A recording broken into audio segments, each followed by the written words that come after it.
Je suis du signe de la Vierge. De nature féminine, je suis avant tout un signe de terre. En analogie avec la maison 6, Mercure est mon maître. La Vierge a pour principale réputation d'être soit sage, soit folle, mais aussi de faire preuve de beaucoup de rigueur dans son quotidien. Précisons qu'avant d'être exigeante envers elle-même, la Vierge a besoin de se sentir utile auprès des autres. La profondeur de mon être se trouve enrichie dès lors que je sers la collectivité, ceux qui m'entourent, l'être humain.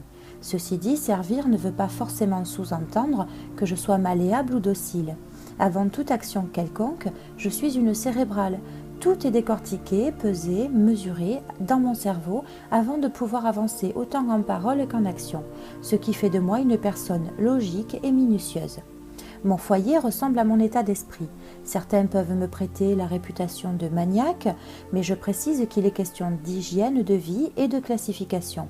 Par exemple, je peux partager mon environnement tout en me réservant un espace dans lequel se trouvent mes affaires qu'il ne faudra pas toucher.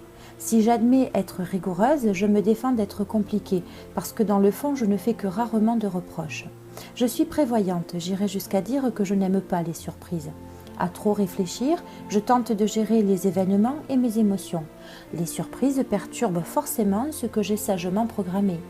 D'ailleurs, je suis plus casanière qu'aventurière, même si mes périodes de vierge folle peuvent en surprendre quelques-uns, et moi-même par la même occasion.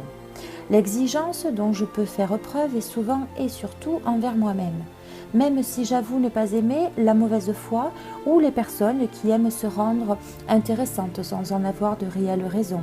J'aime la subtilité d'esprit et la discrétion.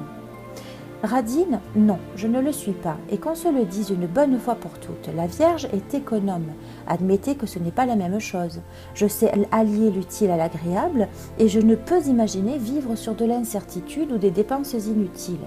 Encore une fois, il est question de prévoyance et de sécurité. Je sais habituellement gérer mon budget. Un peu comme mon ami le Capricorne, j'évolue dans la vie tapis derrière une carapace. C'est une des protections que je préfère, avant l'ironie ou la causticité. Je me protège au point de paraître timide, mais le suis-je vraiment? Je dirais plutôt que je suis réservée. Vous me trouverez souvent en retrait, le regard porté sur tout ce qui m'entoure. Tout se trouvera alors dans mon cerveau qui analyse et tente à comprendre et prévoir ce qui peut m'arriver ou à qui je m'adresse. C'est un peu comme ça en amour aussi. Je ne me dévoile que peu, en tout cas qu'une fois la confiance acquise. Je prends mon temps et je fuis généralement les histoires compliquées. Jeune, je peux avoir des aventures, mais dès lors que l'amour frappe à ma porte, je n'hésite pas à prendre du recul afin d'évaluer ce qui m'arrive. Une fois lancé dans la relation, l'être aimé pourra compter sur mon entièreté, mon sérieux et ma sincérité. Certes, loin de moi les grandes démonstrations et déclarations, la pudeur me freine beaucoup, faut bien l'admettre. Par contre, je suis serviable et je ne rechigne pas à me rendre utile pour les personnes que j'aime. Sachez tout de même que je ne supporte pas le mensonge et encore moins la trahison. J'attends donc de ma relation une logique dans le respect que l'on se porte en commun.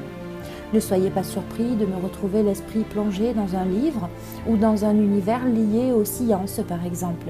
Je peux être aussi matheux que littéraire. L'art peut aussi m'attirer, mais aussi les chiffres et bien sûr la gestion. Dans l'ensemble, je suis une personne rigoureuse, intelligente, ordonnée et serviable. Je peux vous paraître parfois pointilleuse, mais c'est dans ma nature. Je suis foncièrement cérébrale, que voulez-vous ?